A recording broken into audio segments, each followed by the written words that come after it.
سلام و وقتتان بخیر. حکومت افغانستان با شرکت انرژی زمنس موافقتنامه همکاری ها را امضا کرد. ارگ میگوید ایجاد سیستم جدید، پایدار، عصری و فایده‌مند انرژی از اهداف این موافقتنامه می باشد. معاون دوم رئیس جمهور میگوید دومین پلانگذار حمله بر پوهنتون کابل در نبرد با نیروهای افغان کشته شده است. امرالله صالح می‌افزاید سیومین پلانگذار این حمله بازداشت شده و به کابل انتقال می‌یابد.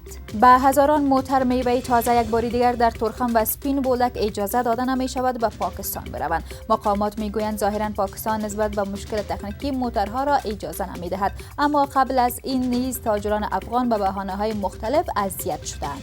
در 24 ساعت گذشته 228 واقعه مثبت کرونا در کشور به ثبت رسیده است. وزارت صحت عامه میگوید در مدت یاد شده 15 مریض کرونا جان دادند. و عبدالرزاق داوود مشاور صدر اعظم پاکستان به کابل رسید. گزارشات میرساند که داوود با مقامات افغان در مورد مسائل تجارتی صحبت خواهد کرد.